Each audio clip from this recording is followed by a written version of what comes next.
did you first grow curious about the paranormal? Dare you dig deeper? You are listening to House of Asher.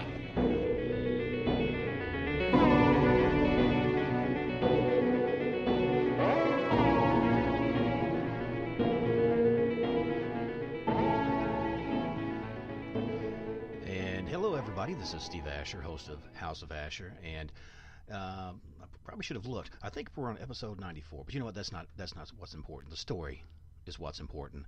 And as always, I give you a little bit of a primer and about what we're doing.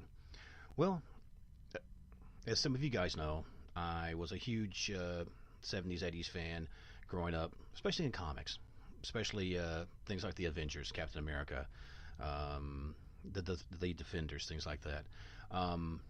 These almost mythical demigod type heroes. And, you know, I always thought, wouldn't that be great? You know, I've always mentioned the waiting for my mutant power to come in. You know, I think every kid did that, try to reach across the room and grab something, or try to flip a car or a couch over, and you just, you know, end up with a sore back. But apparently this is an actuality.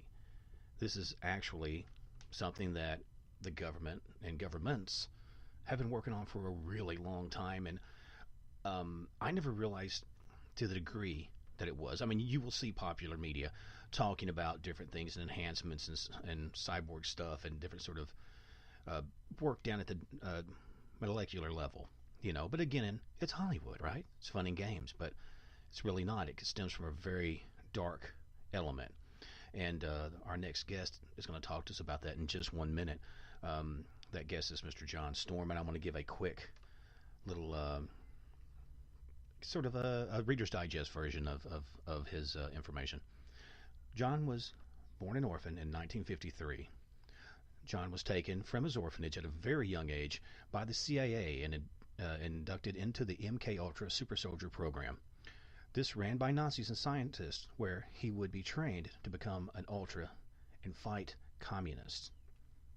Now, after years of grueling training that left most of the children subjects mentally unstable, some dead, John was one of the very few to finish the program.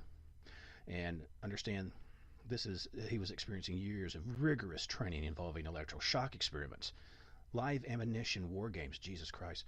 And then John has developed several supernatural abilities, or superhuman, you could say. And we will get into more of those as I bring my guest on. Hello, John. Are you with us? Yes, Sam. How do you do? Man, better than I deserve. Me too. Man, you know, we were talking a little bit off air, and again, thank you so much for being on, because it's sort of like having the real Cap, or the real. Honestly, it's probably closer to having what was like Winter Soldier, because he experienced so much. I don't know how much you are hip on comics, but there was I got the full run when I came out of the coma last year. Okay. The specialists that I was in a 10-day coma in which I died, a diabetic coma. My blood glucose was like 800 and something. My white blood cell count, evidently I was acutely leukemic, was 150,000. So they were, you know, I was in the coma for 10 days and basically I just kind of expired, and the doctors been like in the ward there. So I'm hooked up to all these monitors and stuff for just about everything. And, you know, it's like the blood chemistry is so bad. Do we try to revive them? Yes, for what? What are you going to get? And while they're just deciding, you know, what to do, you know, pretty much past going, I revived myself. That's their version of it. That's not what I was seeing on my end of things, but that's what they saw. And when I woke up from the coma, they says, all right, not right when I woke up, because I couldn't talk for a while. I had a tube in my throat. But they couldn't wait for this tube to get out of my throat where I could talk. And they says, you know, do you have anything really unusual in your family? And it was kind of a conversation I dreaded giving, because I was going to tell them I had to give them my short and quick MK Ultra speech as to how I was involved in this program, where, what university, Rochester Medical Center, Building 400 was also used for the Manhattan Project, Project Paper. I gave him as much information as. Right. It sounds like you said you gave him as much information as you could possibly do. And it seems like it's a thing where. And this guy is talking to me. He says, you're a soldier. And I says, yeah, kind of. And he says, so I'm talking to Steve Rogers. I says, no, I'm Johnny Storm. See the tag on my wrist? And you're the original Captain America. And, okay.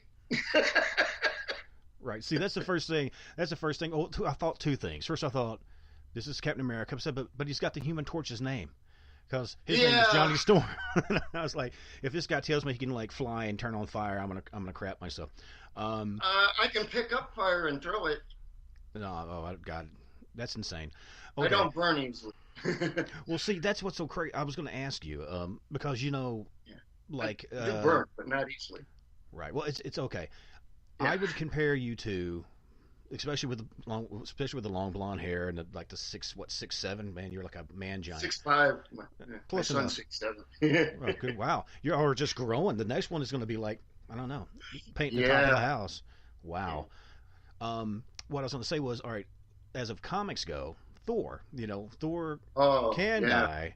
Thor can be hurt, but it takes a lot. So it sounds like you're probably more Thor, but definitely in sort of the mode of, again, super. Yeah, I could take about a 40. Well, actually, just a couple of years ago, I took a 40-mile-an-hour hit by an SUV and got knocked down a street in Boca Raton. Didn't break any bones, just a little road rash, and hurt the next day, more than ever. Is that where they had like the little narrow side streets and just out of No, I was right out in the middle of a broad, wide open, sunny street, big boulevard, a big four-way. I mean, I was crossing with the light. It's like, how did this guy not see me? Maybe he comes. Well, maybe he did. Maybe. I mean, I'm not trying to sound conspiratorial. But... Actually, that's exactly what it was. Damn. So I got out of there. I came to Vegas. I also needed the medical marijuana because I was epileptic too. I had about 100 plus seizures a day. The Keppra and the gabapentin was turning me into a drooling nursing home thing. I was strictly assisted living. And that was mostly from the side effects of the big pharma drugs. Here, the CBD, one CBD, and we're not even talking about the stuff that gives you any kind of a buzz. You couldn't tell this from vegetable oil. But one of those a day brought the 100 plus a day seizures down, well, in the first couple of weeks down to about 5 a day. Now, maybe 1, maybe 2, some days none. Yeah, that's remarkable. Well, I was just going to say, as I do not have epilepsy, or I've not developed it. Everybody says, well, I can't have. You can. Sometimes it just it's called idiocratic, but it just comes out. I have 2 children that have that, and I know that's hellish. And dealing on top of everything else you got, man, you are one tough guy. Is some of this due to the experimentation, the training, the more or less brainwashing? So you can't amp somebody up. It's not just a brainwashing. They made changes in my body. I came. Let me give you a historical beginning of mkultra in Rochester, New York, circa 1953. All right, just a couple years prior to that, there was a POW camp on the corner of Monroe Avenue and Culver Road in Rochester, New York. This is stuff people can look up. All right. And they had a lot of German prisoners that they brought through there. Well, you're not going to have too many records of them. They were paper clipped. Their files were paper clipped. And the ones that were paper clipped, they were processed, giving new identities. And then just a mile west down the road on Elmwood Avenue, brought down into what was the Manhattan Project during most of World War II, run by Alan Oppenheimer himself. That's Building 400 at the University of Rochester Medical Center. It was later used for me, mkultra, the University of Rochester Infancy Research Center, the things that were done to some of us children. One of the main sponsors of this shop was the Rockefeller Eugenics Group. Incidentally, besides the Bushes, the Rockefellers were also big-time supporters of the Nazis back in the 30s. Oh, yeah. In fact, they built the concentration camps. Right. Well, I mean, the whole eugenics thing was, I mean, that's tied in, which, I mean, what people fail to forget, you do obviously because you know your history, is that there was a very strong eugenics. There was a very, I mean, you were there. There was a very, very supported eugenics faction in the U.S. I mean, there was a lot of people who, at least on certain levels, kind of say, well, yeah, we see what Germany's doing. I mean, it was a dicey time. Rockefeller, and the Rockefellers ran New York State. Nelson was the governor, and then later vice president, and all that. And basically, they were, in New York, they had carte blanche. They buy a wing for the hospital and extra wing for themselves, and all this stuff goes on. Then there's that pedophile stuff and the satanic ritual abuse. In my early years, 58, they sent us to California to try for MK Monarch, which was also brand new. I was only a short drive away from Disneyland that they were just building. It wasn't finished yet. But Laurel Canyon Group was going, and all of that was going. I turned out to be, the word they used was feral, but also very dangerous. There's a part where they try to sexually abuse you. And evidently I hurt somebody. Yeah, I was only 5. Yeah, but who can blame you? Yeah, I was extremely vicious. I mean, I wasn't that kind of kid at home. But then again, nobody tried to bugger me at home. Right. Well, was this, I mean, if I can interject real quick, was this something that happened to all the children, I'm assuming, and were the children all from orphanages? I mean, is that how they kind of did it? It's like, almost like a serial killer. You grab somebody from the street. I wasn't strictly from an orphanage. I was put up for adoption. My mom was single back in the early 50s. That was like a stoning offense.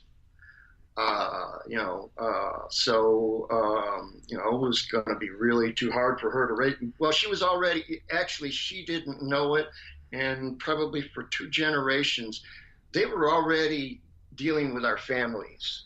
All right, so the children they got, or at least the ones that went into this program, were children that they had a genetic background on that went back a little ways, because the things that they wanted to do to us or to enhance in us was to capitalize that. And then there was the trauma-based mind control. It wasn't just for mind control. It was like the old urban myth, and it's really not a myth. The grandmother, her grandson gets run over by a truck, and the 90-some-odd grandmother grabs the truck and picks it up.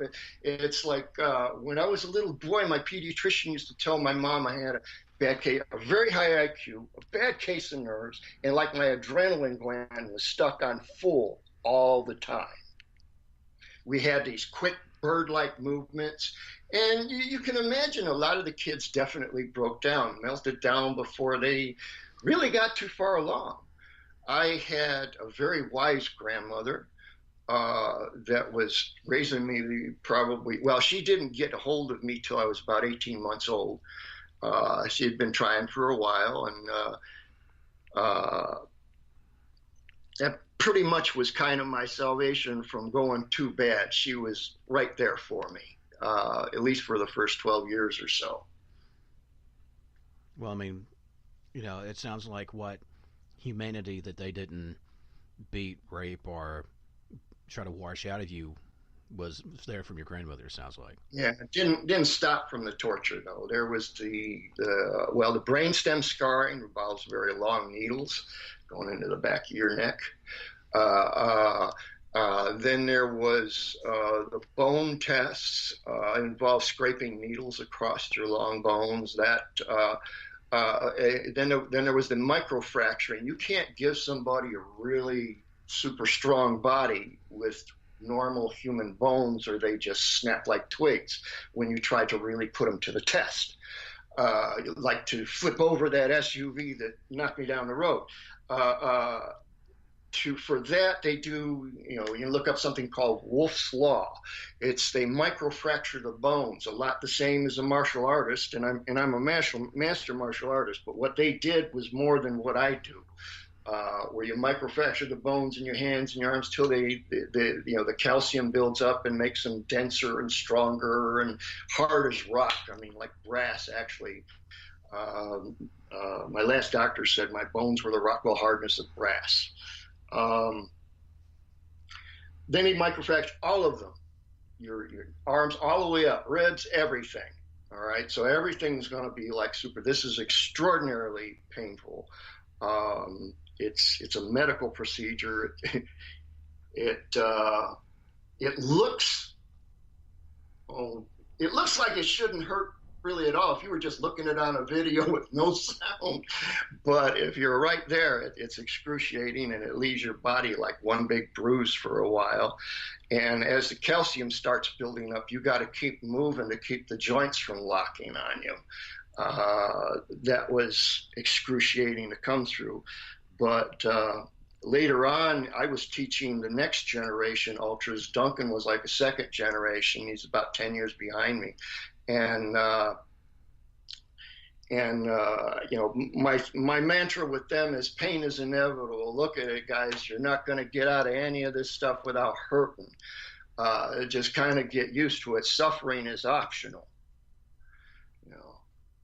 Right. I mean, it's nature's way, your body's way of telling you got damage and you need to do something about it. Acknowledge it and go on. Something that I'm noticing too, because I've researched this some, and I know you do a lot of stuff like with bowl staffs and stuff. You have this sort of, and I mean this is sort of a samurai quality that you've had to go, like you said, pain, it's going to happen. It's what you do with it. Yeah. And you've had to become extremely mentally tough beyond the physicality of it. You had to, like you said, because, so many of these other people that broke, and I got to see that. Some of them died. Some of them just broken physically. Most of them that lived were broken so bad they're institutionalized for life. And years ago, Geraldo Rivera did a special on a mental institution on Staten Island. Oh God, I remember that. It was horrible. Yeah, well, it was there, and there was another similar institution we used to call the Terror Towers. It's Terrence Tower in Rochester, New York. It's actually halfway between the POW camp and the hospital they went to work at. About 20 floors of psychiatric thing, and a lot of the patients there, they said, well, their parents would drop them off or something, and that was it. That's not the case. Well, not the case with, I'd say most of them, because I know there was at least hundreds involved, even in my creche, dozens at least. Yeah. There was something I was going to ask too, because obviously. Oh, and by the way, when they had that little, that first congressional hearing on MKUltra in '77, and they said they weren't doing it anymore, I was working from 1953 to 1978 as a full agent. I was working while they were having a meeting saying they weren't doing that anymore. And I was training the next generations. So it was more or less the, never mind the man behind the curtain. Listen to me. Mm-hmm. Let's look over here. Nothing to see, It's folks. exactly that. It was a dog and pony show to beat them all. There was like hundreds of witnesses for the Ultra program, naming names, doctors. And I know Sidney Gottlieb, met Dr. George Estabrooks. He's the one that bragged to the Senate committee he could not only hypnotize them to go home and kill their parents, but to eat them in a soup. He graduated from Colgate Rochester. Was a doctorate there. Sidney Gottlieb, he was part of that. Ewan Cameron was just across Lake Ontario. Rochester, New York, right on the north. The North Shore is facing just east of Toronto. There was the spy school that MI5, MI6, CIA, everybody else used, and Dr. Ewan Cameron's clinic, where he was erasing brains like crazy. They're still being sued. Well, let me ask you this. There's a couple points. I had let me see who it was. Jake in the group chat asked if I guess he's asking, I can't pronounce the word. I think he's trying to say Ted Kaczynski. Do you know if he or any of the people that you know of that did, like, say, like the Oklahoma bombing, anything like that, were any of those either part of your program or an offshoot of some sort of bastardized version of that?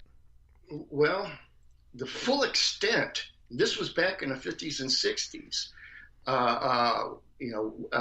There was 150 different clinics like me at Rochester, New York, at the University of Rochester. There was other clinics. A lot of them were on bases.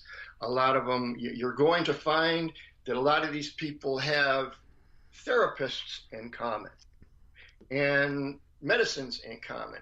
Now, the most recent one that was an obvious mkultra, and right out of the terror towers, no less, and right back into them. Well, I can't remember his name now. Doggone, it slips my. It was, I think it was around Christmas of 2012, 2013, somewhere around there in Webster, New York. This guy just kind of went nuts and started picking off firemen and cops. Webster, New York's just like a suburb town just outside of Rochester. He was through those programs and from that hospital and back into it. In fact, to me, they're predictable. They're extraordinarily predictable. There's certain things we all have in common because of the kind of conditioning we had. I had another question, if it's okay. Sure. All right. Ryan had asked, as I understand, this was set up to fight communism. Do you feel that your actions help to bring about the stop of communism? And do you take pride in that? I can understand that. It's originally, it's a complicated issue because originally I never got to meet my father or anything. It turned out, well, I didn't know that then. It turned out that he was actually alive probably till I was about 16 years old, but I never knew it. He was never allowed to know about me, or I am. But around 1970, I got sent around to Vietnam Vietnam era war. But I was in. This was one of those things where they say, President Nixon, our commander in chief, said we didn't have anybody in Laos or Cambodia. So I was in the Navy, underwater demolition, and I had I was one of those people who wasn't in Cambodia. And my job at the time was basically ninja style in the jungles. The Viet Cong, you had the DMZ, the demilitarized zone, set up between North and South Vietnam. So the Ho Chi Minh Trail was effectively closed down.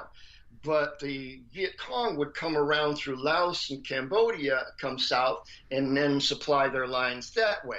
So nobody was supposed to be doing that. They were breaking the rules, but so were we. I was on the other side there, and a number of other people in one training Cambodian freedom fighters. They had their own problems with the Khmer Rouge. And then I'd be sending the wind up the spine of the Viet Cong coming down the trail. It was, now at the time I was perfectly into it, but during that time, Battambang got carpet bombed like twice. We weren't even supposed to be across the border. I wasn't even supposed to be across the border, and they bombed, and their excuse was they were going for Khmer Rouge, and it's like, after that carpet bombing, you practically made that village Khmer Rouge, not before. Wow. I was there. It was like, so I had a fit. So after that, I was like impossible to handle. When I got my own mind, you can do whatever you want. I'm going to be a problem. And so they says, all right, we're going to have you do training for a while. You're going to train some of the younger ones on what works. And we have other jobs that you can take at your, I'd already been in their remote viewing thing earlier, when I was about 14, 15.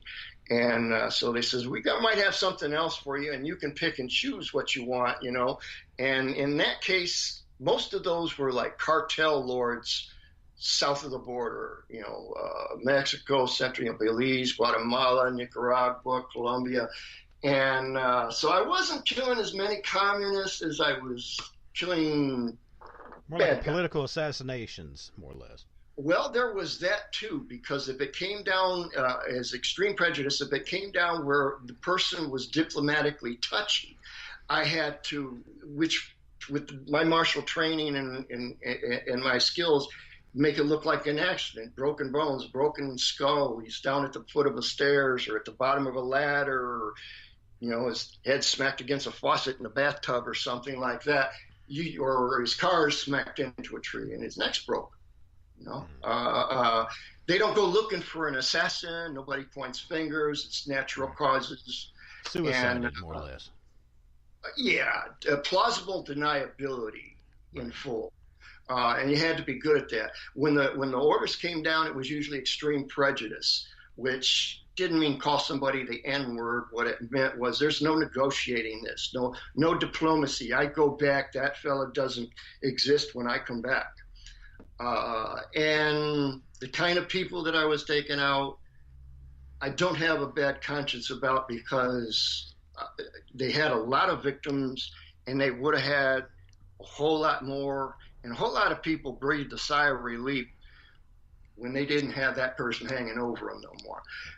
That is my only good feeling out of it. What I didn't know also for about another 15 years was I knew my boss was George H.W., but what I didn't know, we used to call them the cleaning ladies. The spooks would come in after we did a job, and we'd move out pretty quick after that. The cleaning ladies would come in, and all the drugs would disappear, and anybody who thought they might have saw an American and not maybe another gangster or something like that got paid off or whatever was necessary.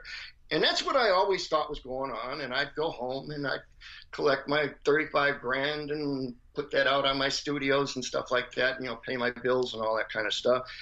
15 years later, we found out that no, we'd go in there, kill the drug lords, take out the bodyguards, all that kind of stuff there. And we thought they were burning the drugs and they were loading it onto CIA planes and bringing it in the United States anyway. So just that kind hurt. Yeah, it's kind of that backroom dealings. I was going to ask you something, if it's okay, just because if I don't ask it, man, I'll forget it. Okay. You see, like World War II, and not so much World War II now, say Korean War, Vietnam era war people, soldiers, veterans, meet, kind of talk about their experiences and their mindset as a youth going into it, their mindsets as a youth coming into it, where they are now. Sometimes they make amends or at least bury whatever animosity or try to, have you ever met and have there ever been, because I don't know, I mean, did Russia and China and these other people have super soldiers, or some semblance of a super soldier program? I gotta tell you, some of the Spetsnaz I run into were really tough gonzos, and surprising. Great deal of respect. There was a contest involved a lot of rocks and rappelling in that up in the area of around Khyber Pass. This was back while the Cold War was still going, but it was on the way out. And it was just, I believe it was just to kind of show us off, because we all looked like kids. I mean, even up until I was almost 40, I barely could grow a mustache or a beard. I'm big, but I got a baby face. So they had all these kids up there and some brawny Spetsnaz guys, and we kind of had some fun. It was like a competition, and we got down the pass faster than they did, though, by a large margin, because we didn't have to rappel. We could jump. But I'm not saying you're jumping 100 feet. I'm saying most of us never jump more than 30 to 50 feet tops, ever. Even when you get to 50, the sudden stop, usually dissipating. You can dissipate with a roll, but on a cliffside, that's not so freaking easy. or you're going down through high rocks and that, but your guts bruise inside. They just kind of like your brain slams against the inside. Even if the bones aren't breaking, you can still get concussions and organ damage from the type of fall. But we got down a lot faster. They couldn't pull that one off. A bunch of skinny kids just prancing down like freaking reindeer. Oh man, I'm sure they were cute. It was. Well, let me ask you this. We had talked off air about like a mutual friend, and she had discussed about before, because I'd been on her show. I'll just Slayer Sprue Raven, and she's had me on her show for my books and about ghosts and whatnot, and we were talking about different things, and it seems like everything with the government, everything's in different compartments. Some people are assassins, some people are like psi warriors, some people are purely for intel, some people are purely for disinformation. How deep did that go? I mean, because like you said, Papa Bush, and I'm assuming Rumsfeld and all those other guys were knees deep in that. Oh, big time. And big time.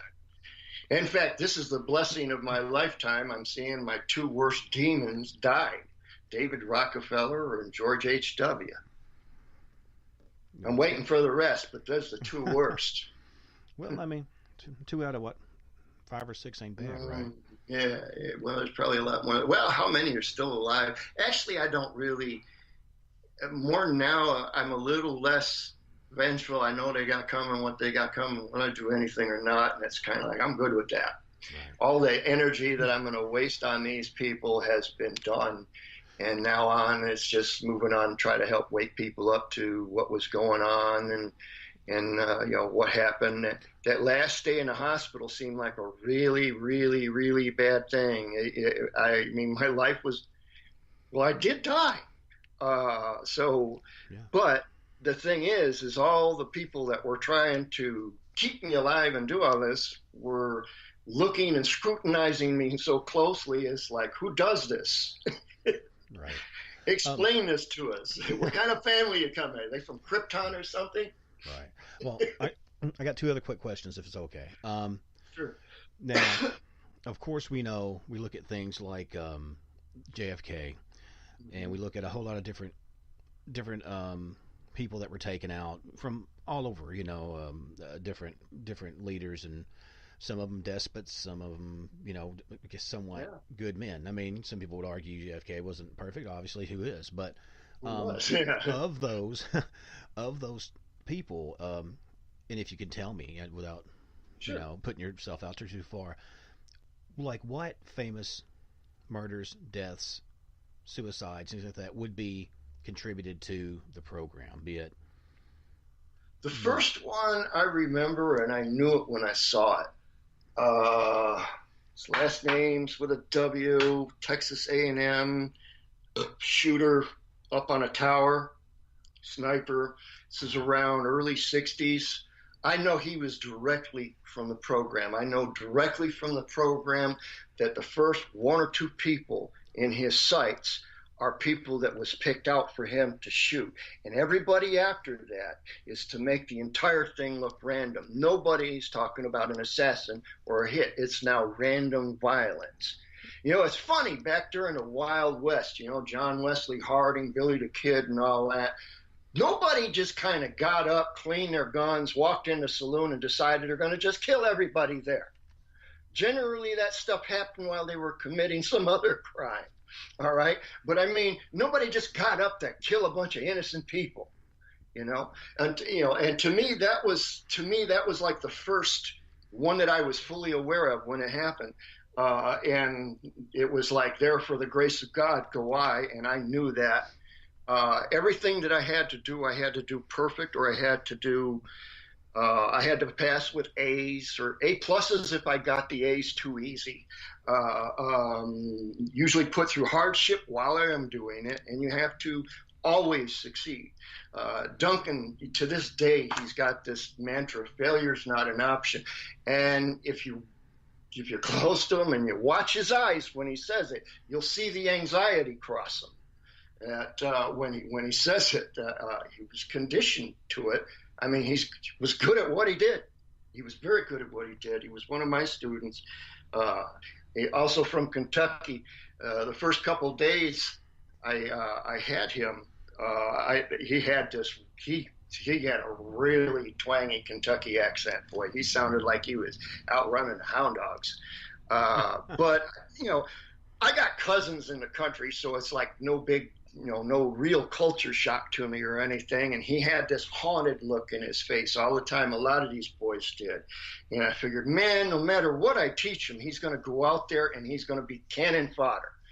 He's just expecting it. It's just a self-fulfilling prophecy. So somehow I got to get this victim out of him, and I got to get a little fight into him. So as everybody left for chow that day, we were on a military base, and I was training. It was like a gymnasium, and there's bokens on one side, on both sides on the walls, and then there's a stage at the one end that they used to use for assemblies and stuff. And I held him back, and he's looking at the bokens, and he's handling one like he might have an idea how to use it. A lot of people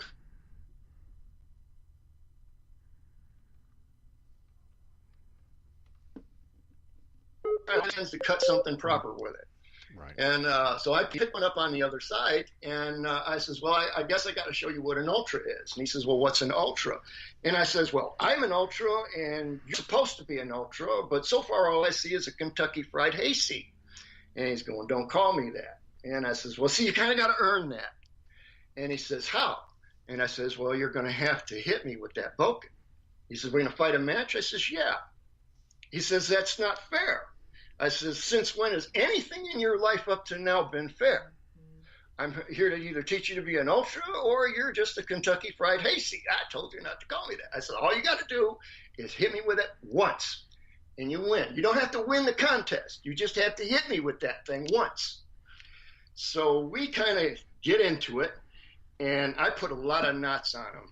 And you know, eventually he did something. He got desperate. He dropped and kicked his leg out and held the boken out too. And he caught me behind my ankle with his foot, and the boken nailed me across the side of my knee.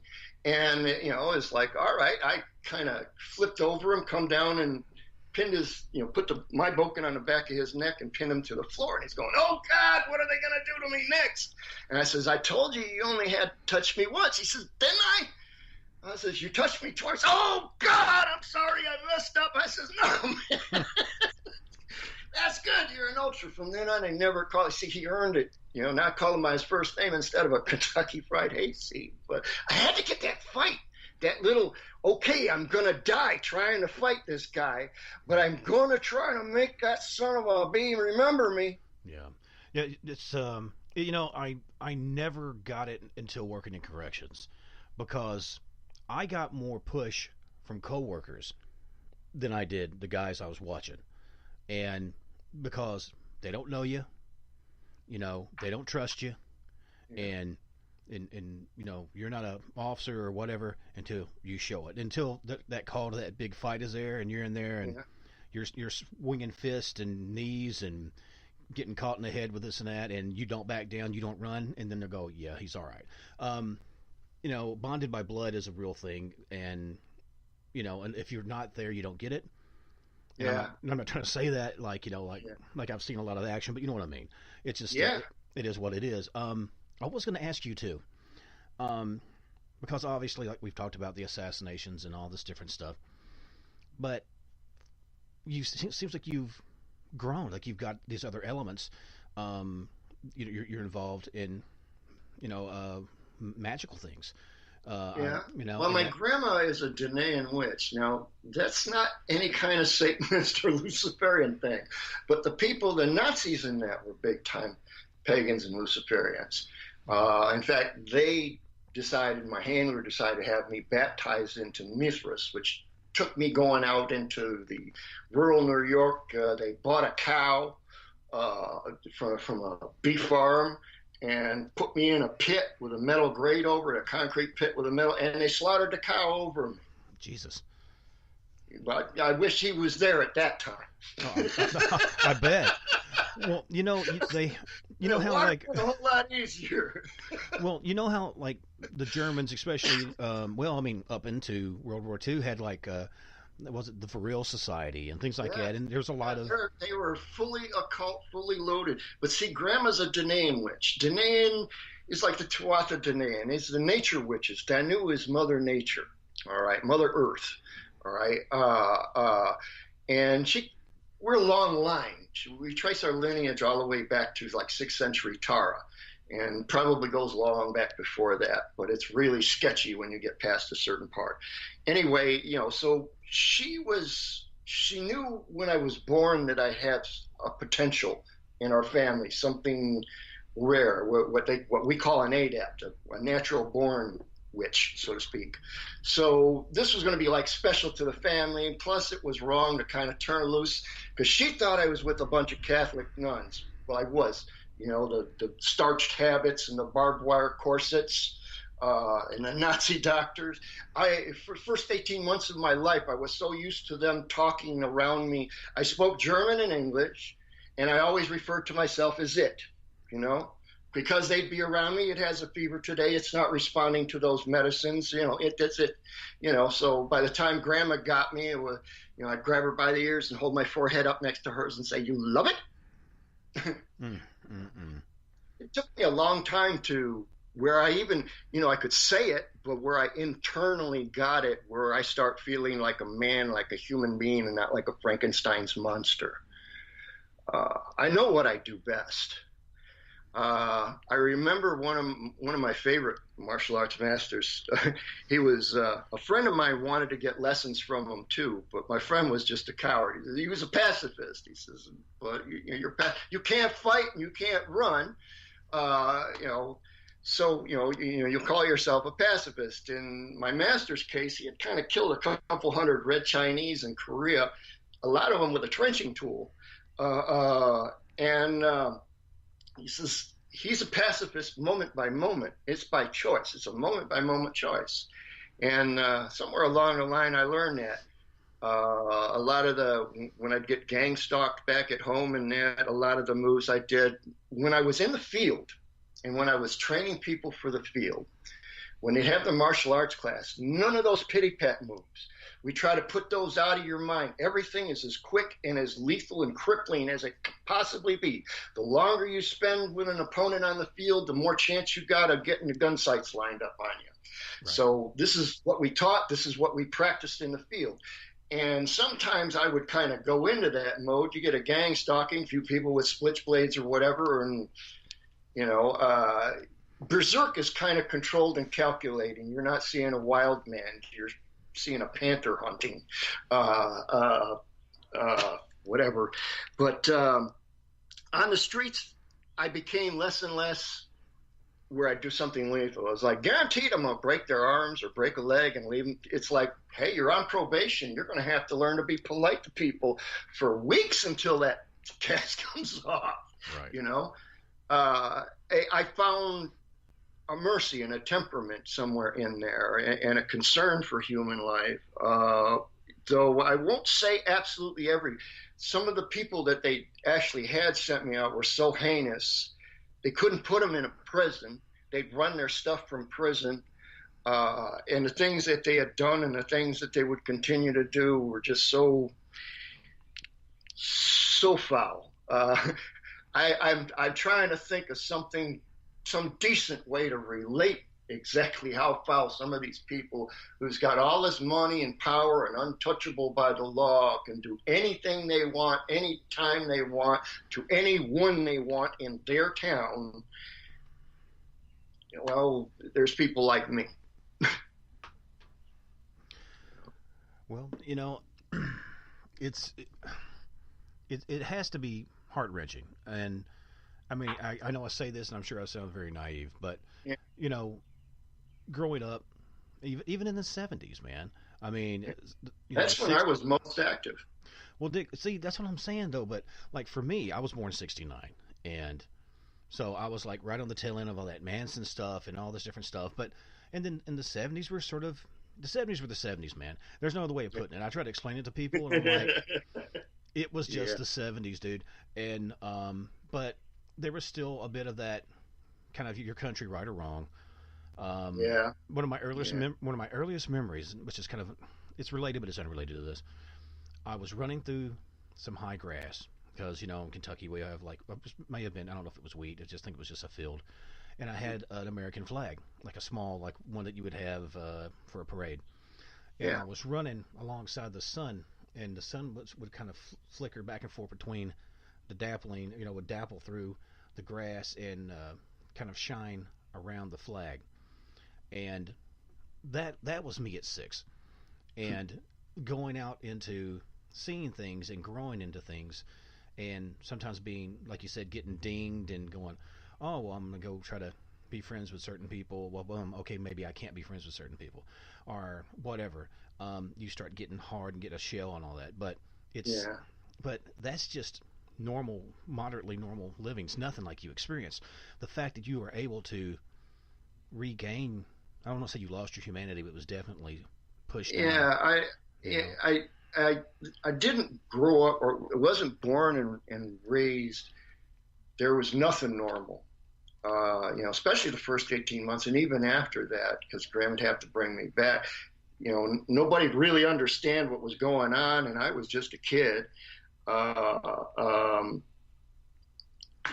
Yeah, but there was in that occasionally there'd be people that stood out that weren't as bad as the rest. It's like I learned anytime I had something good to live in the moment for as long as I could with it, because sooner or later the handlers would either, if they see I like that or like that person, since they can't control me, they can't really force me, and there's only so much they wanted to do because they didn't want to put shock across my brain, because I was very talented to remote viewing, and that also helped me hunt down my drug lords.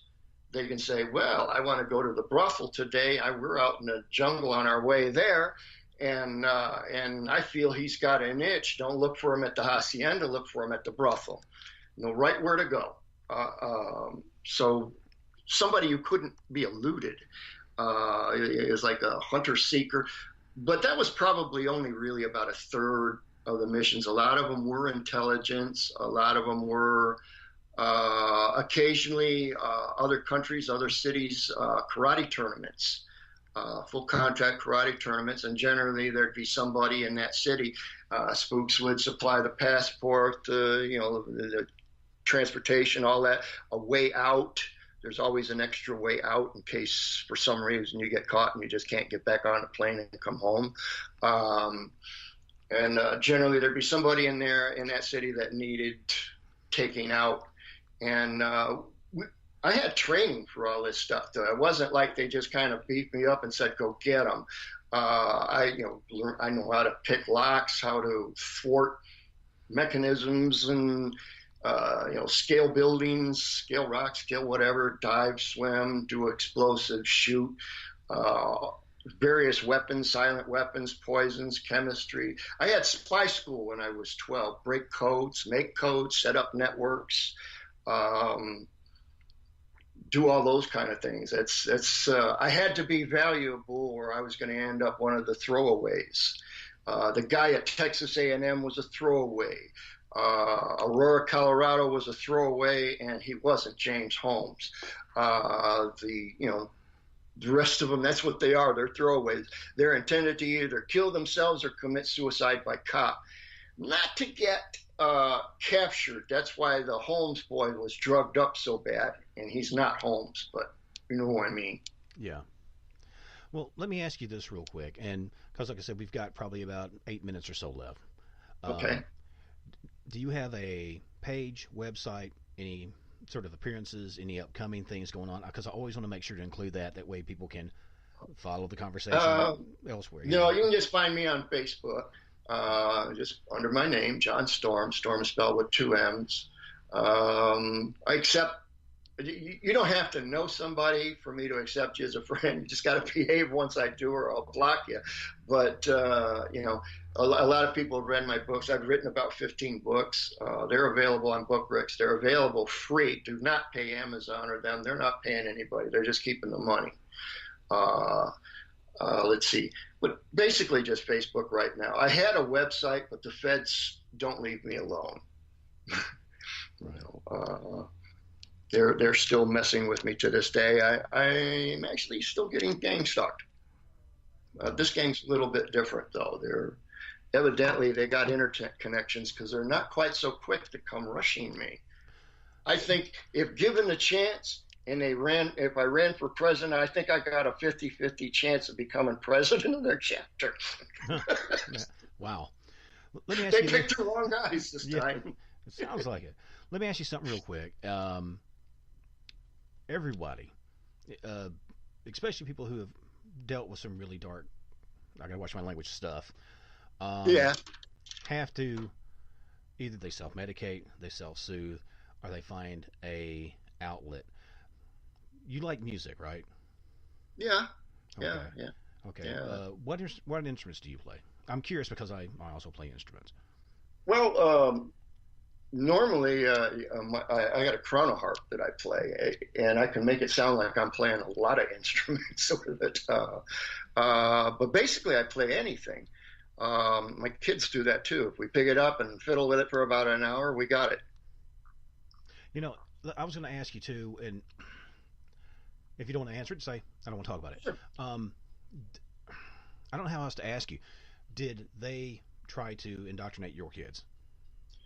To an extent, yeah. I was really hoping that the racist thing, because I never saw anybody in a particular institution that wasn't particularly.